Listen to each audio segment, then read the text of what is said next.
Hi, everybody, and welcome to episode 20 of Ask a Pro for the ADU University.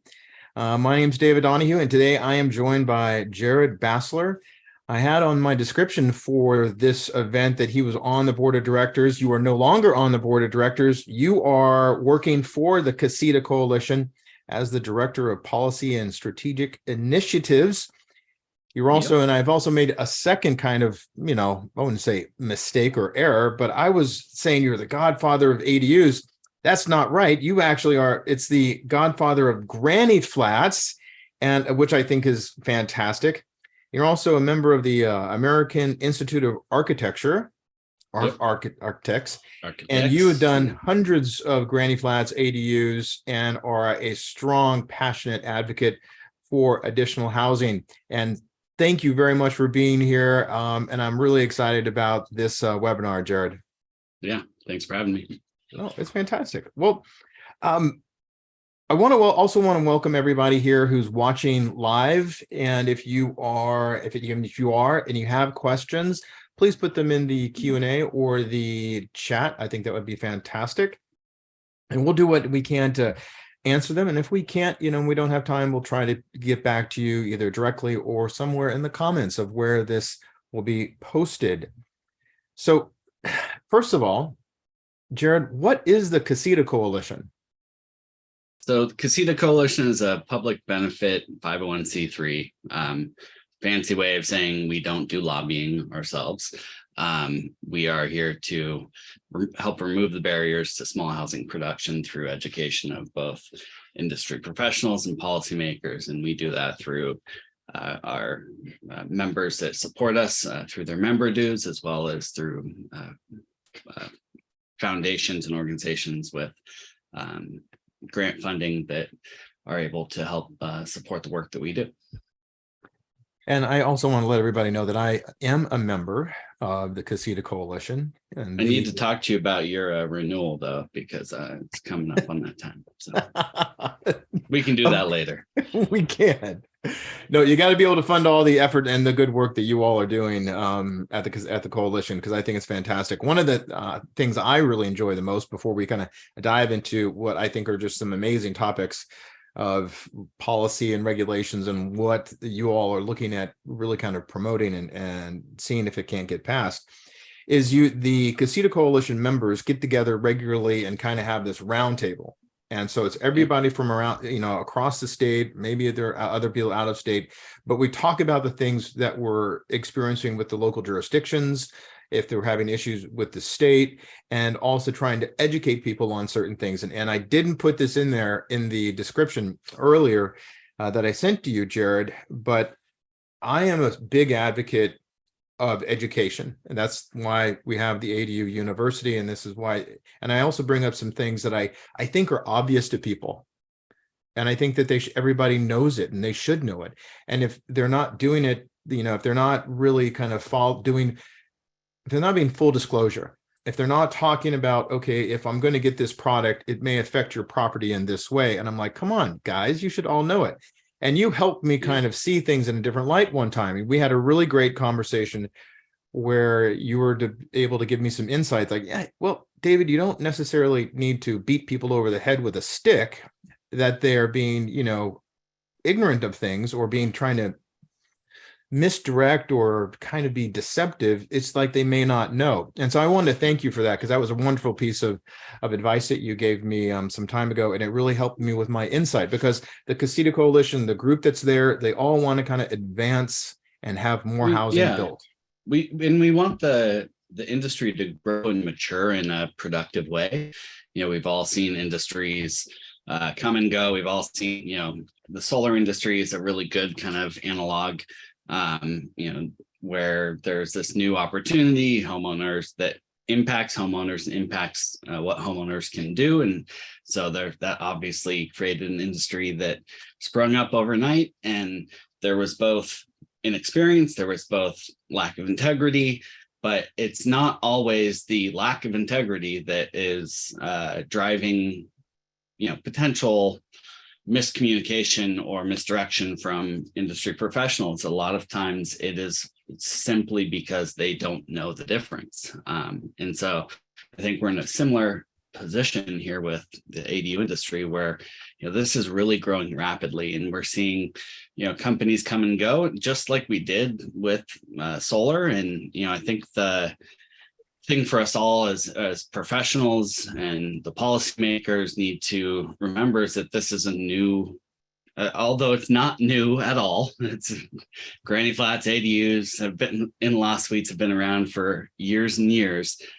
The industry has really blossomed the last couple of years because of the regulations in California, and I think it's something where we're seeing a lot of people jump in without really understanding what the nuances of the industry are.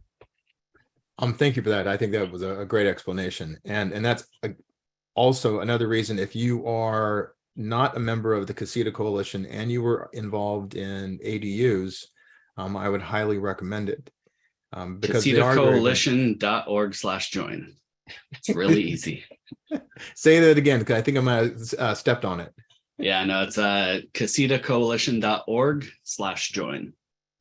And it's good. You can, it doesn't matter, you're a small company, big company. I think you'll get something out of it, because we also, what we're going to talk a little bit about, is some of the new regulations that are up for consideration, because this is legislative season, isn't it? It seems like it's always legislative season, whether or not there's supposed to be appetite for it or not. So, and we got some very active policymakers that are out there trying to implement some good things to help promote the construction and building of ADUs. The thing that I've noticed from, and I've seen and I follow, is the Turner Center. So the Turner Center is a great organization. If you're not following the Turner Center and you're signed up for their newsletter, I highly recommend it, because they have some of the best research on accessory dwelling units that's out there. And I think that's a really kind of good place for a lot of people who are doing advocacy, whether locally or statewide, to be able to understand what the metrics. And I thought something that they put out several months ago, just on who is doing the number one, which group is building the most ADUs and how are they financing those. And recently they just put out a newsletter that talked about some of the new bills that are going to be up for consideration. And so I know that there's AB 976 from, I think it's Assemblymember Ting. We also have AB 42, SB 294, and there's also a couple other things that are out there. But I wanted to give you the floor to be able to talk about those, and one of the other ones that you mentioned before we started, which is AB 1033. Yeah. So there's every year there's multiple bills that end up becoming ADU bills at some point, whether they're spot bills initially and then grow into something ADU related. And it's always a exciting time this part of the year when we start finding new ones popping up here left and right. And so a couple of those that and I would say that the way we approach and look at bills is for ADU specifically is dependent on the topic that we're talking about. So, if we're doing a general larger cleanup bill, we might end up combining, 4 or 5 bills all together at the end of the day, because they all, work within the same section. They end up having language that, famous case of this was back, this was 2 to 3 years ago now, when I don't remember the numbers back then. Anyways, we had 2 different versions. We had a Wachowski bill, and we had a bill from Ting, and depending on the order in which they were signed by the governor, depended on which language got adopted. And there was a whole, trying to understand what order they were signed by the governor in. And that's when you're really into the weeds of stuff that most people don't even, know is an issue. And I remember it was funny because at the time, Todd Gloria was the Senate whip or Assembly whip, and he was running for mayor. And I remember going down on a Saturday to a fundraiser he was having, and like, hey, great, great to talk to you, Todd, but really I need to know what order are you putting these bills through in, because at the end of the day that actually matters. So like, let's chat about the process. And I'm sitting there talking about stuff in his life in the assembly, and he's wanting to fundraise for his mayor's race down here. So And that was in but San yeah, so Diego, there's correct? so mayor of San Diego now. But there's a number of bills out there that are intended to help remove additional barriers. Kind of the two things that there's two bills in particular, which is AB 976, which you talked about as a Ting bill, and that is to essentially the owner occupancy requirement, or the owner occupancy optional requirement for cities is set to expire in 2025, meaning after 2025, as the language is currently written, cities can require owner occupancy. Doesn't affect anything before, but that bill AB 976 is to essentially permanently extend that. So there's no owner occupancy requirements throughout the state. I would say that's, as it's written now, is how we'd like it to pass. Doesn't necessarily mean it's the way it's going to pass. But that's specifically off on its own because we want to make sure that gets through in one way or the other, whether it's a permanent owner occupancy ban, or it's something that ends up getting another 5 years, another 10 years put in there. So I think that would be fantastic, because I do believe that the owner occupancy sort of a removal for ADU construction has been really critical in having additional units built. Because if you are, somebody who owns a piece of rental property and you want to build additional housing in the back, I don't think that you should be required to live in it. Now, I know that somebody put into the Q&A about owner occupancy with JADUs and ADUs.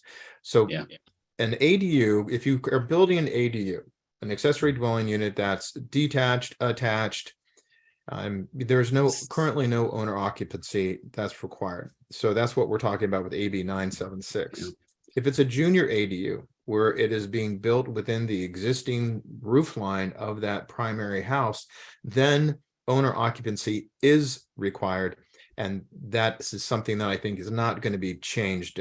What do you think? No, I mean, there's certainly people out there that would like to change that. And essentially what it gets down to is that a JADU is looked at as a less intrusive way to create a separate unit that someone can live in. So it's a unit that can share bathing facilities. In almost all cases, it has access to the primary. It's I liken it to renting out a room in your house and being able to do a second kitchen. And so that gets into kind of a more nuanced conversation about why aren't we just allowing for more than one kitchen in a single family home?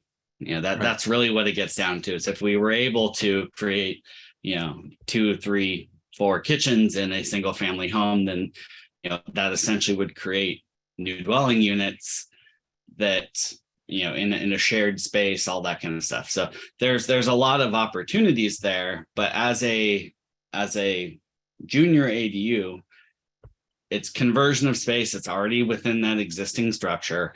It's can share a bathroom. And so if you think about a non-owner occupied situation where you're renting out 2 units that one has to share the bathroom with the other, you can see why that can be a recipe for disaster, a recipe for slumlords.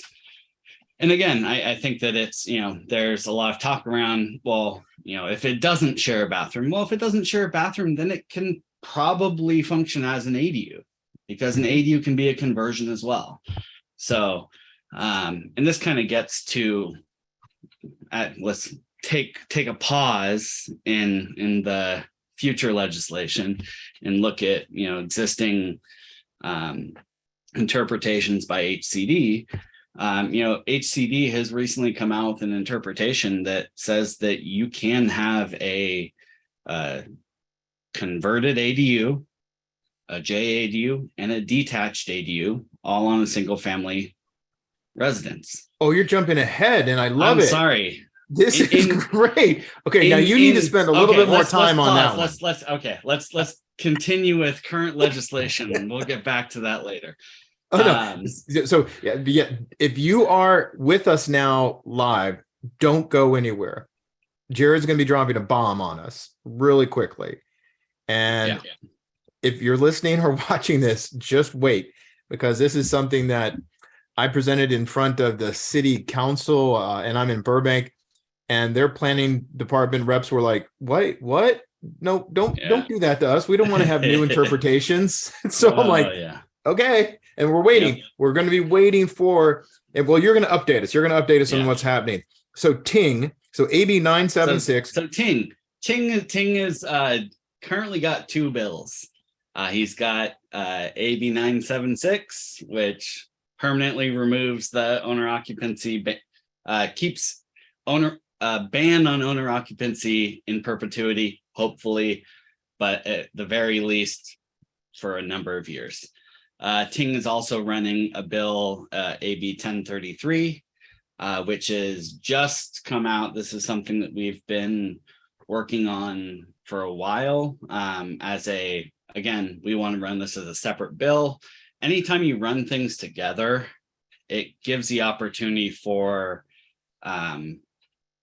the opposing members of the assembly to try to fit additional things in. So if we keep it as a kind of standalone bill, a standalone topic, then there's not as much. And I say we, I don't mean we. I don't do this. I don't write bills in the legislature. I say we as in general, as a kind of, as Casita Coalition and the other organizations that support these bills, it's really something that's important that we work to get these written in ways that they can actually pass, and they can pass as intended rather than pass amended down to nothing. So this is where the Casita Coalition, along with other pro-housing advocacy entities or groups or nonprofit or people, can help work with Assemblymember Ting or other senators or assembly members who are concerned that want to do and write legislation that's supportive of housing, where they get together and you all basically figure out ways to kind of ensure that the intent of the bill is not going to be adulterated or diluted down or changed, and that the language of it can be, I don't know if it's going to be as specific as it can be or as focused as it should be, to be able to allow for easy adoption. Yeah, because when we look at a bill like AB 68 or SB 1069, some of the ones from the past that have been wholesale, cleanup bills of the ADU language, those are really, there's so much that's happening, there's so much that's changing in them that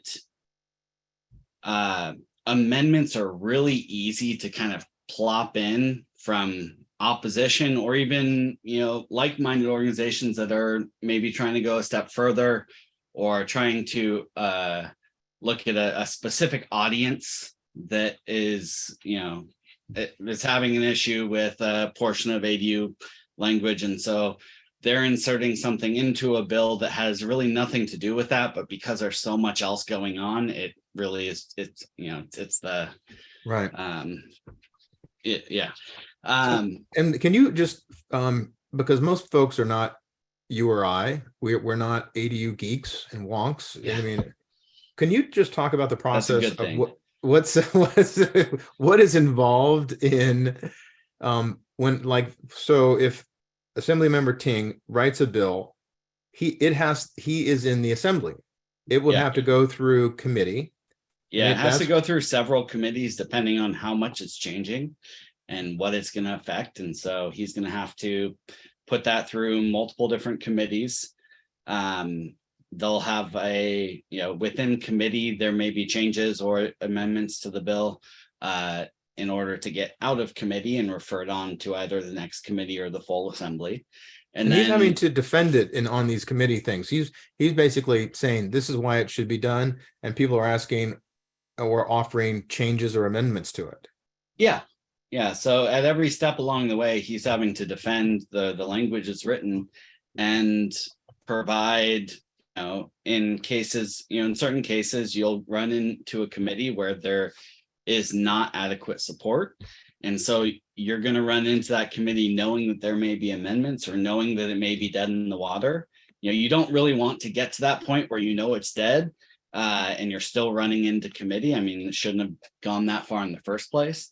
Right. But, this is where the sausage gets made, in a sense. And so there may be amendments that happen along the way.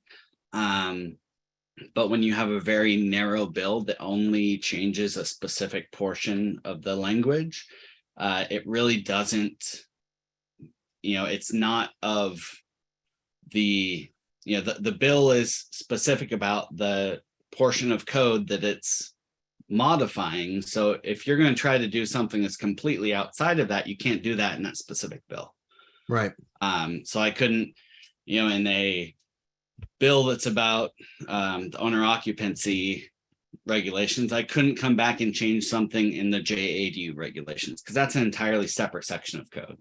So by keeping the bill limited in scope, what you're really doing is you're limiting the area of amendments and changes that can happen along the way. It may get combined with something else down the road, and that's typical. But he wants to see that get through committee, get through the assembly, get voted on, get passed over to the Senate, and then the Senate's gonna run it through its committees and then through the full Senate. And if it passes the full Senate and there's differences between the assembly version and the Senate version, then you go back and you compare those and you work it out in essentially a separate committee to get the language to where it can be accepted by both houses. And then it goes to the governor's desk for him to sign. Does he also defend it at the Senate when it's going through the Senate committees? I mean, typically he has staff that, or a co-sponsor in the Senate that is, a co-author that's working it through. But that's also the role of the sponsors of the bill, which is the organizations that are working, on the advocacy and on the so they could be asked or invited in by a senator or somebody who's in charge of that committee to be there to address any questions or answer, like, why do we need to do this? Yeah. So for instance, on actually, I'm not going to say on AB 976 because I don't know for sure. But I know on AB 1033, that is, I believe, sponsored by Bay Area Council. So the Bay Area Council will provide resources to help defend that and help, support it in the House and in the Assembly and in the Senate.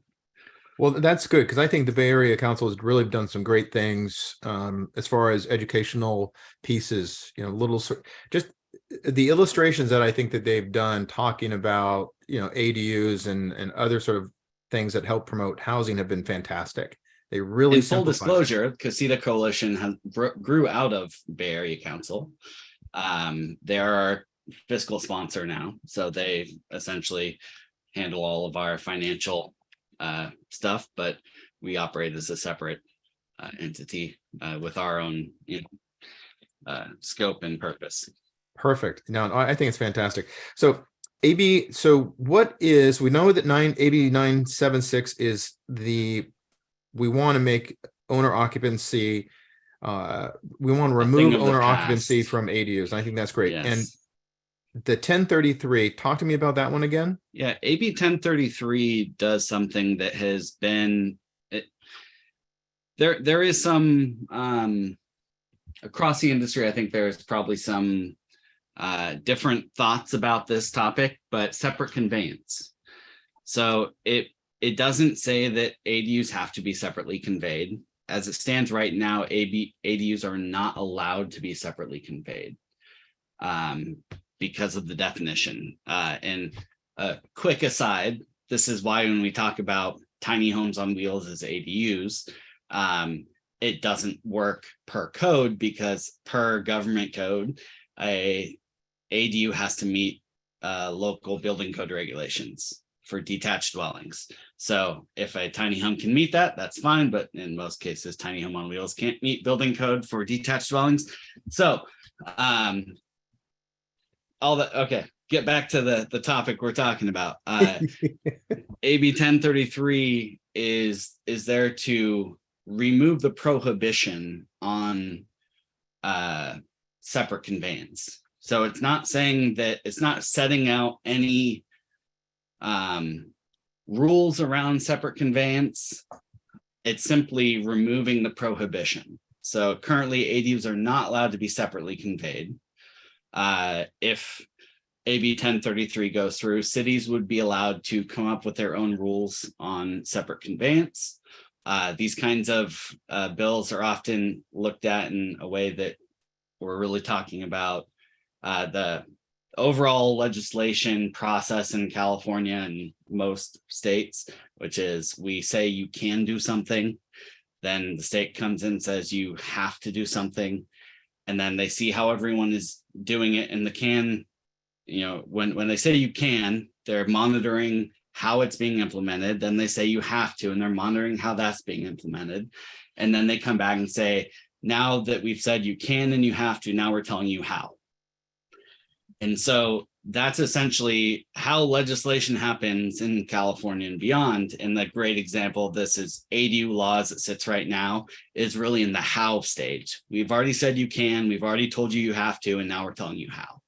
And we're narrowing that down based off of bad actors and the people that are, you know, the best practices, all of those, you know, all that stuff that we're looking at, we're saying, now you have to do this. When we look at a good example of you have to, that's SB 9. SB 9 is in that, you know, frame of we're telling you you have to allow this. We're not telling you how, we're telling you you have to. And then a great example that you can is SB 10. SB 10, which was passed along with SB 9, said, you know, you've got all these height limits that you can, as cities, you can do this. And that's quickly moving into the, you know, now that you can do it, now you have to do it. And SB 9 is moving from the now you have to do it to now here's how to do it. The SB 9, I think, is one of the bills that I think is getting, for some reason, not getting the traction that I would have anticipated it would get, particularly in cities like Burbank, where even though we have an emergency ordinance that says, well, you can only do a triplex, 2 primaries, and then you can have only 1 ADU, and then you can have accessory space. We're trying to see how that can change, because I like Los Angeles County and the city of LA, and the way that I believe that SB 9 was written was allow up to 4 units, 2 primaries and 2 ADUs. Now that can be configured in different ways. And I think let's so SB 9 is in that phase where cities are interpreting it in a lot of different ways. It says you have to do this, but essentially you have to allow a lot with 1 unit to become up to two lots with 2 units each. It's never intended to go beyond that. So I want to make that clear, because there's people that'll sit there and say, well, then that can become 4 and 8 and 16. And no, it was always a 1 to 4. And that's why it's really important that the HCD interpretation on the ADU thing that I sprinkled in earlier, it happened when it happens, because SB 9 has already kind of broken through that barrier of we're going from 1 to 4. Yeah, and I think that that's because, even to your point, that was presented by a planning staff member with the city of Burbank, and also supported by a representative from the Burbank Water and Power. that you could have potentially 16, and that's why we need to do this emergency ordinance. And I'm like going, no, that's not right. Nope. Yeah. And it's very clear if you understand how things are written in the code, but I can see how people just think that it can be done over and over and over again because they don't have a clear understanding of the limits of each of those sections.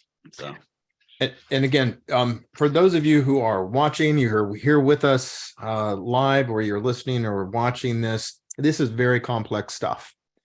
Even the point that I just made, local jurisdictions like the city of Burbank, they don't really, I think, understand it as well, because there's not a lot of specificity, the word I can't say. Specificity. Yes.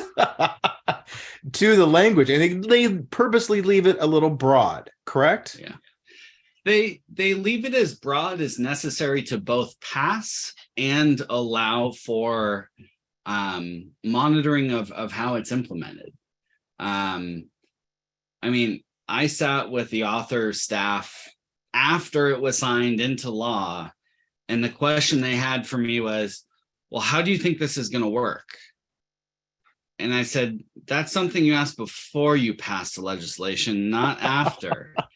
But in reality, like, the reason we were talking about this was because they wanted to know how local jurisdictions were going to implement it, how they were going to think through the language. And so they're really asking about where I saw the nuances that could either be exploited or the specifics that needed to be followed. So and I think that's, look, you and I and the people that are heavy into this policy side and will argue for hours on what 3 words mean are not the ones that are writing those 3 words. The people that are writing those 3 words don't get this deep into it, and in a sense that's a good thing, because we would have a lot less laws passed if they had to have this sort of understanding from the beginning. I agree. And these kinds of right. SB 9, the ADU laws are what opens the door for those of us to really look at and push the boundaries to get more housing built. And thank you for that. The one, I'm going to go back over to the AB 1033 that you mentioned, and separate conveyance. That is loaded. That is loaded with a lot of interesting things. Separate conveyance means that you can then take ownership of that ADU. Am I correct? Yeah. So essentially, right now, the way the language works is the definition of an ADU defines it as not being able to be separately conveyed, meaning it is always for rental at most. What removing that language does is it opens up for cities that have an interest in more homeownership, first-time homeownership opportunities, to be able to look at ways that they can provide a method of separate conveyance for ADUs. So whether that's a condo map, whether that's a full-on parcel map and create a separate lot, that's up to the jurisdictions to really look at and understand what they can still come back and say, again, we're removing language. The language says it cannot be separately conveyed. We are removing that sentence in this bill. So it's not saying that the ADUs have to be separately conveyed. It's simply allowing the possibility for a city to come in and say, we'd like to provide a method of separate conveyance for ADUs. That's going to be interesting to see how that kind of plays out, because in my mind, when you just mentioned it here, and I was trying to think how you would be able to finance something like that, because we have a 734 square foot ADU in our backyard that my father-in-law lives in. Yeah. And it's gorgeous. We spent a lot of money on everything around it. And so it would be easy for me to think like, okay, I could probably sell that thing for $500,000 all day long, and somebody would buy it and say thank you. But then, do they own the land? Well, unless they can't, unless it's going to be divided out through some level of SB9 splitting, but then you have other sort of requirements with SB9, the way that the lot has to be designed, so that may restrict it a little bit. But then if it's $500,000, most people don't have that sitting in the bank, and they're going to have to go and get a loan. And so now, if it's not on its own property, you're thinking that the language is changing from it cannot be separately conveyed to it can be separately conveyed. Mhm. That's not what the language is doing. The language is simply removing the sentence that says it cannot be separately conveyed, which means that it puts the onus on the local jurisdiction to determine whether or not they are going to allow that. That's something that would then transfer over to their local ordinance, their charters, as a way for them to either provide a mechanism for separate conveyance or not. And so it really comes down to, again, it's the local jurisdiction that is going to say, hey, we are in desperate need of home ownership. We're in desperate need. A great example is National City down in my neck of the woods. They really don't care about anything other than home ownership, because they have such a high discrepancy between homeowners and renters that they will do anything for home ownership. So this is really something that they would love to do now, but they can't, because an ADU by definition cannot be separately conveyed. Well, I think that it's going to be interesting to see how the individual jurisdictions themselves would then add the language to allow or prohibit separate conveyance. Yeah. And I think this is also something that is important for policymakers to understand the difference between saying something is not allowed versus saying nothing. When you say something is not allowed, you don't have the opportunity for anything to happen there. But when I remove that sentence, it like we were talking about, it does not say that it must be allowed. So it's really, it doesn't change anything for the jurisdictions that don't want change, but it does change something for jurisdictions that do want to allow this. This could be a webinar just in by and itself. Of itself. Yeah. It could be easy. And I do there's things I want to talk about. Yeah. So the pre-approved plans. Let's move on. Pre-approved. Casita Coalition, you all recently, I thought you said you wanted something that wasn't going to be a webinar in and of itself.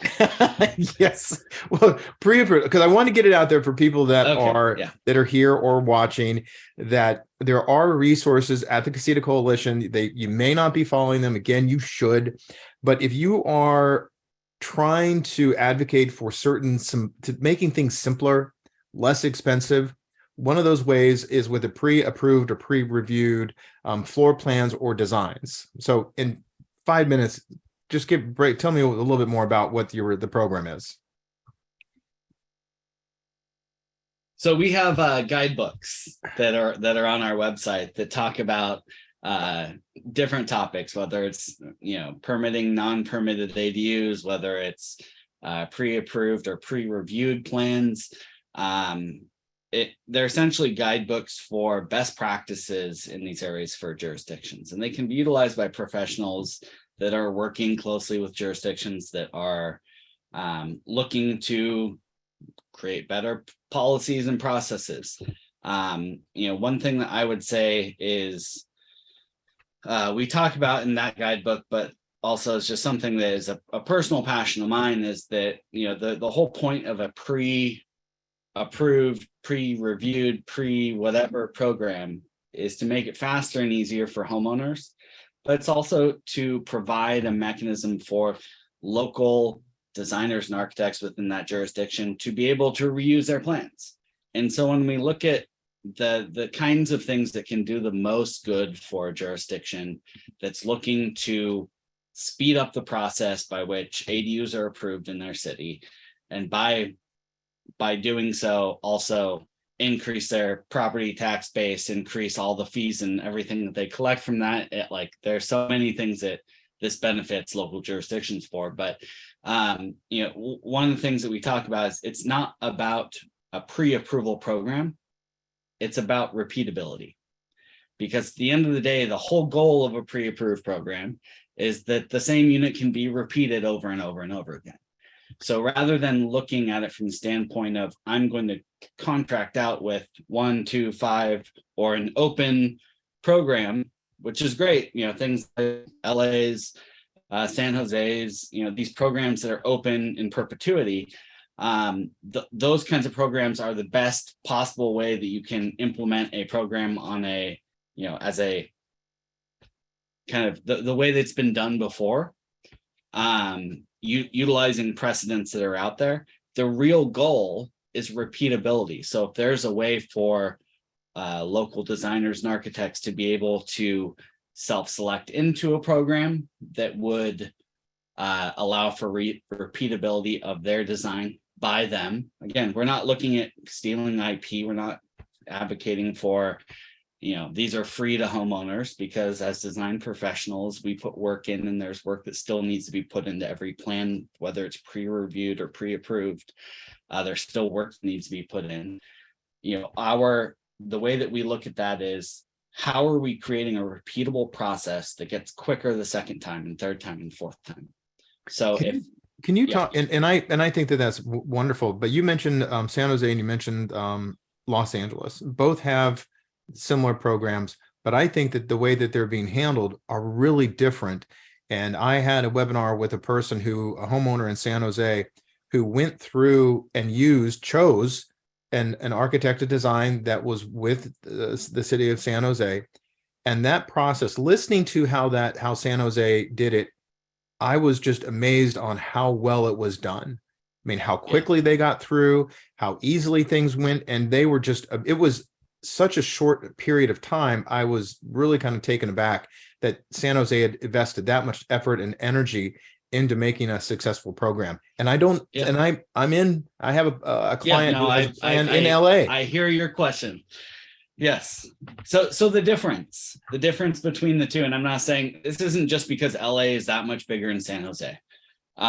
It's really because what San Jose did is they took a holistic view of what it takes to get an ADU permit in San Jose, not just the departments that would pre-review or pre-approve a set of plans, but all of the ancillary departments as well. So as you and I know, there's, it doesn't matter if building signs off on a set of plans if we can never get it through DWP, or if we can never get it through, other departments that have to review and approve these plans prior to us being able to pull the permit and get started on construction. It doesn't matter if I have a permit from a planning department, if I also need a permit from 16 other departments. So the difference between, LA and San Jose is that San Jose really looked at the holistic process of if someone walks in the door wanting to build an ADU, what do I have to do to get them out of here tomorrow and start building? And so a lot of cities don't have the ability to affect the departments that also have hold over housing projects being built. And so, places like, Los Angeles,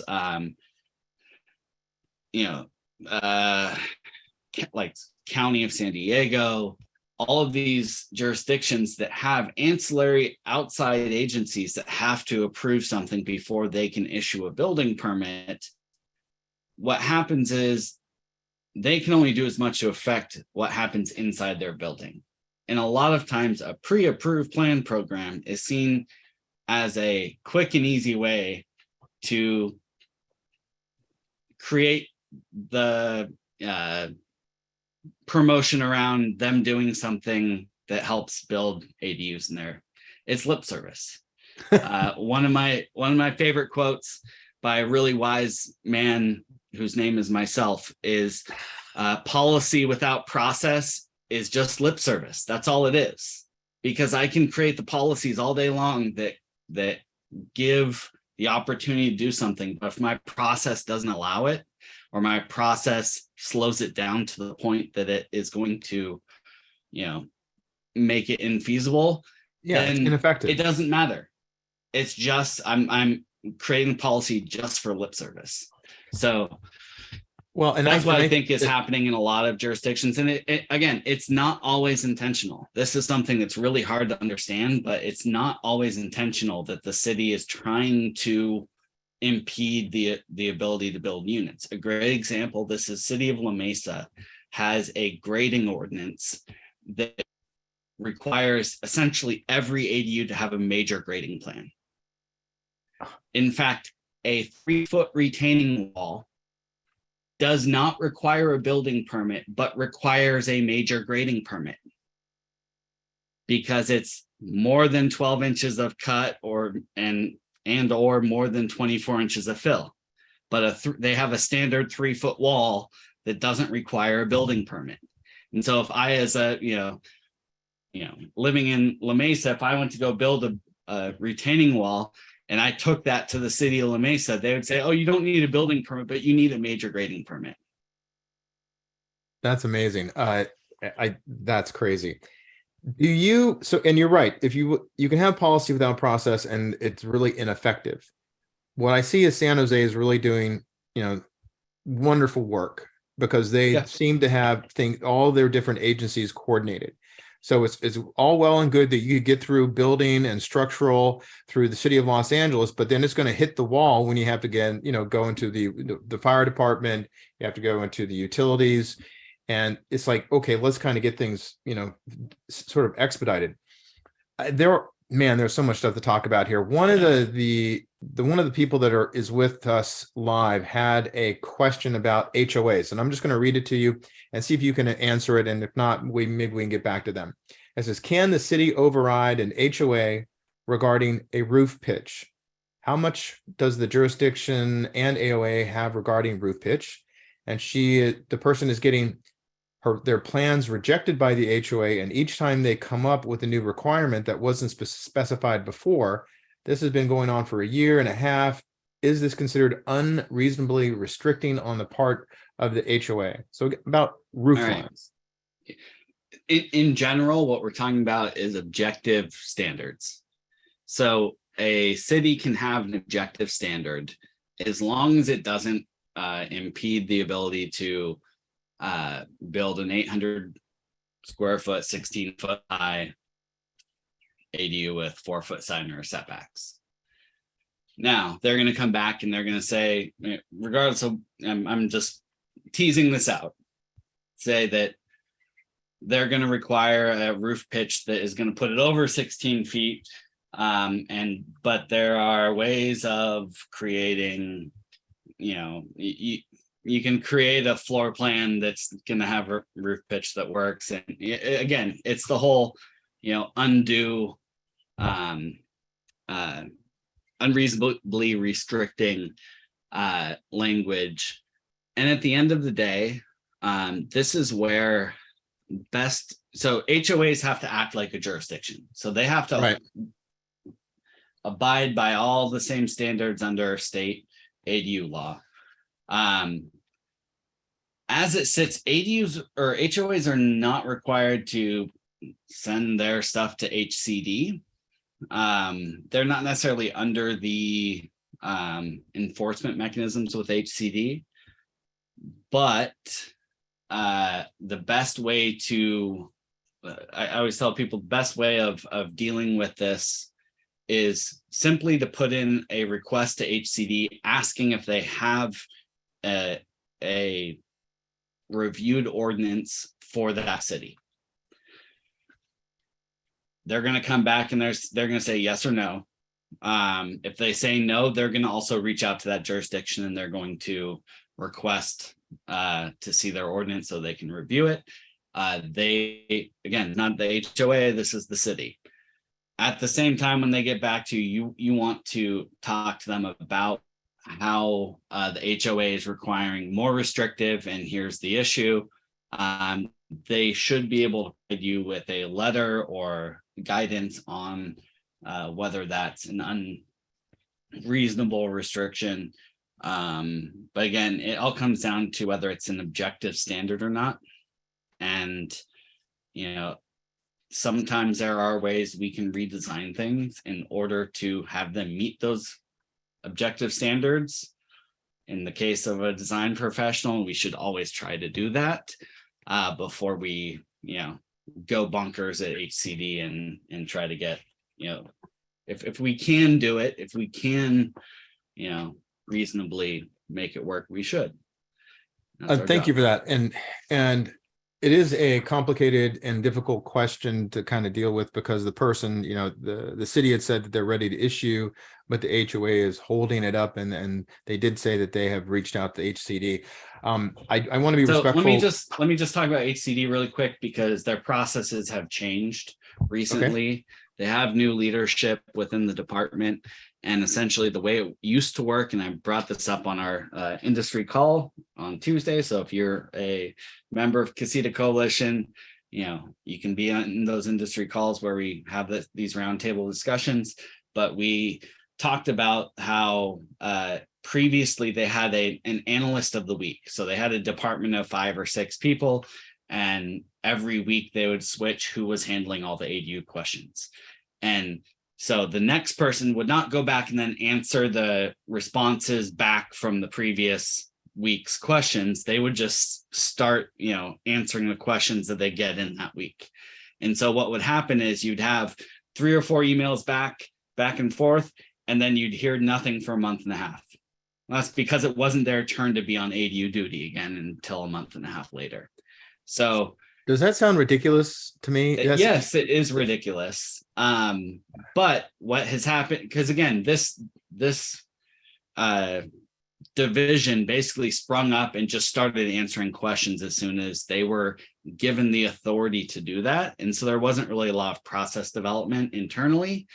That's been changed. So now there's a lot more thinking going on behind the scenes to make sure these kinds of questions get answered in a reasonable time frame.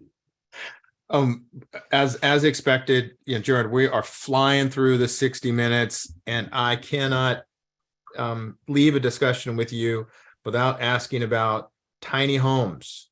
The city of LA has said, yes, we want to allow for everybody who's listening to this. He just left. Oh, he's back now. I came back. I'll address it. So tiny homes is one of those things where I think is just getting a lot of hype, getting a lot of play, because they are built to a different standard, and they people, companies, entities are marketing these things at ridiculously low prices. And so it's creating several things. One is that, well, somebody who's trying to say it's going to cost $250,000 to build an ADU is just really trying to rip me off, because people don't understand that the California Building Code has within it the obligation that the ADU has to comply with Title 24, which is the energy efficiency regulations. And so that's one. And again, we're in the weeds about these. And then you have the manufactured homes, which are built to Title 25. Both are designed for continuous habitation. A tiny home typically is very small, and it is built to the ANSI code or the RV codes, and to no code. Wow. It's an important thing to distinguish, because I think a lot of the discussion around tiny homes is this kind of DIY opportunity.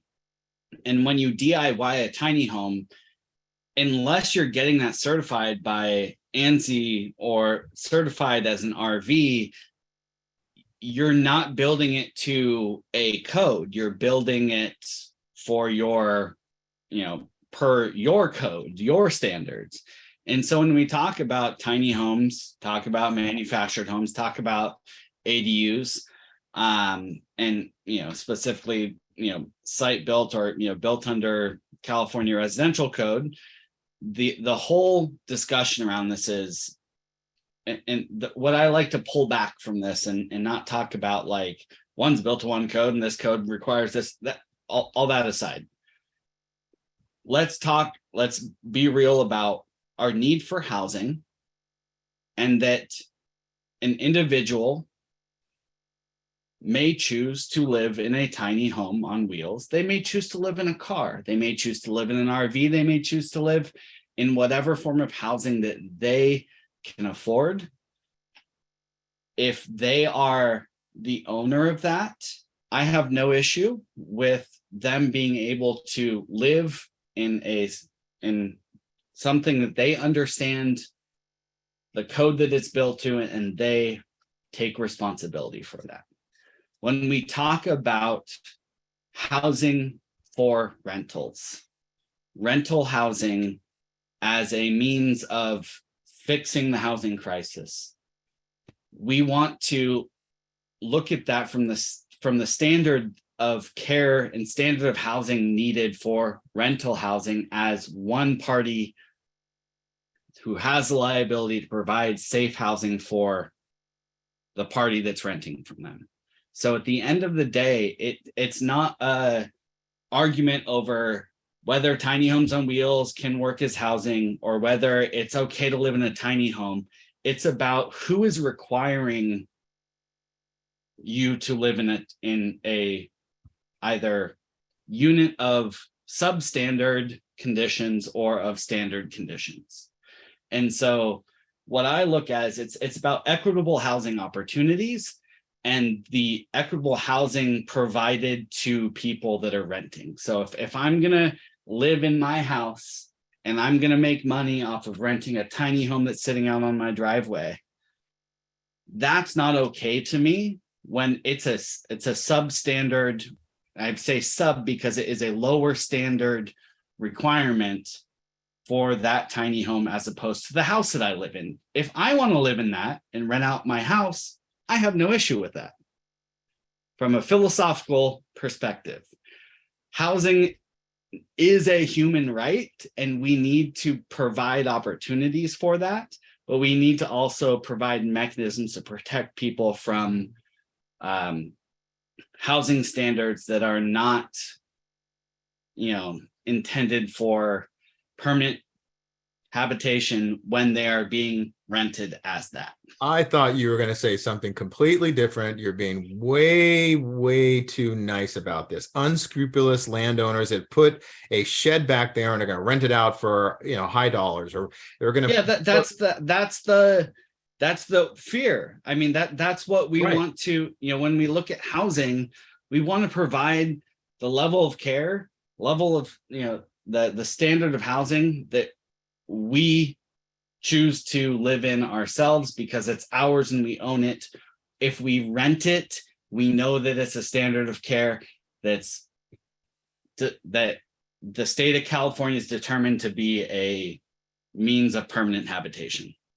Well, you open up, Pandora's box with that, because if you are a jurisdiction. No, I shut Pandora's box with that. No, when you're a jurisdiction like the city of LA, they basically said you can have tiny homes, and you are then basically opening the door for landowners to say, I am going to put it out there, and I'm going to get this thing that is really poorly built at maybe to no codes whatsoever, and I'm going to rent it out and say that I'm providing housing. But it is, as you mentioned, substandard than the primary home, and there could be a lot of issues. So where does the liability lie?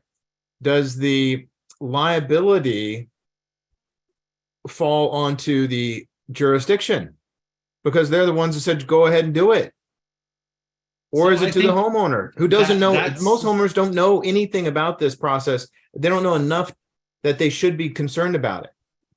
So let me put it a different way, because you're saying who's responsible, who has the liability, and I think that what we're going to find out real quickly is the answer is yes to both the city, the homeowner. But we're going to find that out because of insurance. Thank you. And if someone is able to insure it as a rental unit, then the markets that be have determined that it is an insurable permanent habitation. Until somebody gets sued. And then Well, they go until that insurance is needed to be put to use. And So then they- I think that there is a lot of finger pointing that's going to happen. At the end of the day, our regulations are set up to create an insurable unit. because it's going to offer protection to the homeowner, it's going to offer protection to the renter, and that's what you want to be able to see. This is something that I know we definitely could talk about a lot more, and I should have scheduled this for 90 minutes. I guess I'll see you next month then. I mean, this is we didn't even get into. I got through about some half my questions, half of them. I mean, we haven't talked about the bomb. So really quickly, in 5 minutes or less. Or should we save that till next month? Oh, if you can do next month. I can do next month. I'm going to hold you to that, and I'm going to, because I got a bunch of questions that people are asking, and about JADUs, ADUs. I'm going to get those from the transcription. I'm going to try to get back to you folks. So I do have your emails. Thank you for registering. I'll try to answer those. If I don't get back to you within a week, email me at david@jumpstartedu.com. And I'll try to get those things answered. And we'll also try to put something together for Jared and I to be able to talk about, because this is very important. And it is really good stuff that we're going to be talking about, and we want to share it. And you'll see that with both of us. We want to get the information out there because it is so complex. It is can be overwhelming. And the bottom line, we want you to be empowered to build your ADU and to build the best ADU for you. Closing thoughts. Yep. I think that anytime we get together, David, we're going to have conversations that last longer than intended. I think that we'll try to get it done next time in an hour, but I'm sure we'll have the same problem. So we'll make sure to have a much more tightly scheduled, tight itinerary for next time. Please, as a professional, people involved in the industry, join Casita Coalition. We have so many opportunities for you to network, learn, help inform us on what issues are arising in the field. So it's not just about us being able to get your member dues. Our member dues are set up, and our membership is set up so that we can hear from you, the professional, and understand the barriers that are in your way now, because we want to help remove those barriers to that small housing production now and foresee those that are coming down the road, so that we can help make sure that we don't have these starts and stops in housing production and in the industry. So really appreciate you having me here today, David, and look forward to continuing this next time. I thank you very much. And for agreeing to be on another webinar, we're going to dive into these things. For everybody that's been with us live, thank you very much. And for the folks that I didn't completely or didn't even get a chance to have your question answered, we will definitely try to do that. And for everybody who's watching or listening to this on a podcast or on one of our websites, thank you very much. Put any questions into the comments, and we'll try to get back to you as soon as possible. Jared, thank you very much. And you have a wonderful day, and everybody else, enjoy your day. Yep, thanks. Okay, bye-bye.